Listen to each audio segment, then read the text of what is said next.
100కి 100% utilise చేసుకుంటున్న ఏకైక department ఏముందంటే fire department. Fire tender vehicles కానీ, ఫైర్ టెండర్ వర్క్స్కి సంబంధించిన ఎక్విప్మెంట్ కానీ ఎవ్రీథింగ్ మనం రెడీ చేసుకున్నాం. ప్రిజెన్స్ డెవలప్మెంట్ ఏంటి, ప్రిజెన్స్లో కనీసం సీసీటీవీ కెమెరాస్ ఉండేవి కాదండి. మళ్ళీ మేము వచ్చిన తర్వాత జీరో నుంచి స్టార్ట్ చేసాం. ఈరోజు ఇన్వెస్టిగేషన్ కూడా ఎంత ఈజీ అవుతుందండి because of CCTV cameras, drones. ఈరోజు మీకు ఇందాకే మా సభ్యులు కూడా అప్రిషియేట్ చేశారు ఈగల్ టీం తాలూకా వర్క్ని కూడానా. సో ఓవరాల్గా అన్ని యాంగిల్స్లోని కూడా ఒక పక్క ఈగల్ పెట్టాం. ఉమెన్ ప్రొటెక్షన్కి ఏమో శక్తి యాప్ని పెట్టి శక్తి టీమ్స్ని కూడా ఏర్పాటు చేసుకున్నాం. ఉమెన్ ప్రొటెక్షన్ సెల్ని పెట్టుకున్నాం. సైబర్ నేరాల మీద టాస్క్ ఫోర్స్ ఏర్పాటు చేసుకుంటున్నాం. సోషల్ మీడియా అబ్యూజింగ్స్ మీద ఒక టాస్క్ ఫోర్స్ని ఏర్పాటు చేసుకుంటున్నాం. ఓవరాల్గా లా అండ్ ఆర్డర్ విషయంలో చాలా పర్టికులర్గా ఉన్నాము. పోలీస్ వెల్ఫేర్ విషయంలోని కూడా అంతే పర్టికులర్గా ఉన్నాం. మీరు ఇంకో పాయింట్ వచ్చా, నేను గుర్తుంది నాకు. మీరు అడిగింది ఏంటంటే పోలీస్ తాలూకా కొన్ని సందర్భాలు అండి, మన ఇంట్లో ఉన్న 5 మన చేతికున్న 5,000 సరే ఒకలా ఉండవు. మన ఇంట్లో నలుగురు ఒక్కొక్కరు ఒక్కొక్కలా ఉంటారు. కానీ మేము ఇమీడియట్గా యాక్షన్ తీసుకున్నాం. దాని మీద సిట్ ఏర్పాటు చేసుకున్నాం. సిట్ ఎంక్వైరీ జరుగుతుంది. మీరు నిన్న మొన్న జరిగిన సంఘటనలు దయచేసి నేను కూడా ఏమంటానంటే పబ్లిక్ తెలుసుకోవాలి.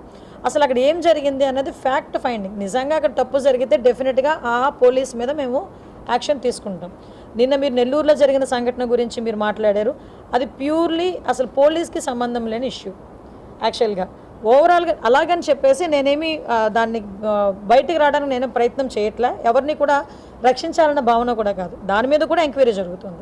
నిజంగా పోలీస్ ఏమైనా అరెస్ట్ చేశారా, పోలీస్ హెరాస్మెంట్ వల్ల అతను ఏమైనా సూసైడ్ చేసుకున్నాడా, ఆ యాంగిల్లో కూడా వెళ్తున్నాం. ఓవరాల్గా చెప్పాలంటే మీరు అన్నది అంటే ఇక్కడ కొన్ని ఇష్యూస్ ఉంటాయండి.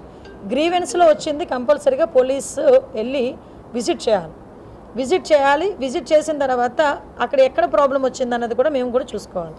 మొన్న మీరు రీసెంట్గా మీ శ్రీకాకుళం జిల్లాలో జరిగిన ఇన్సిడెంటే చూశారు. ఓకే, అలాంటి సందర్భాల్లోని కూడా మేము అలాంటి సందర్భాల్లో పోలీస్ డిపార్ట్మెంట్ చేసిన తప్పిదాలను కూడా మేము ఎత్తి చూపిస్తున్నాం. ఎట్టి పరిస్థితుల్లోని న్యాయానికి అనుగుణంగా వెళ్ళండి, యాజ్ పర్ యువర్ లా వెళ్ళండి, సామాన్య మానవుడికి న్యాయం చేయాలని దృక్పథంతో మేము వెళ్తున్నాం.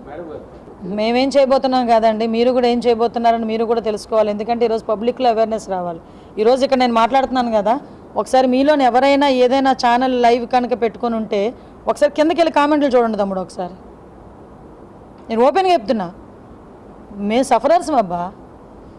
ఆ రోజు ఆఖరికి వాళ్ళకి మా గురించి మాట్లాడుతున్నారా, ఆడపిల్లల గురించి మాట్లాడుతున్నారా, అవన్నీ సంబంధం లేదు. ఇంట్లో వాళ్ళ గురించి కూడా నోటికి వచ్చినట్టు మాట్లాడుతూ ఉంటే ఈరోజు ఏమీ మాట్లాడకూడదు, మేమేమీ యాక్షన్ తీసుకోకూడదు అంటే ఎలా అవుతుంది? ఇప్పుడు దీని మీద కొన్ని సందర్భాల్లో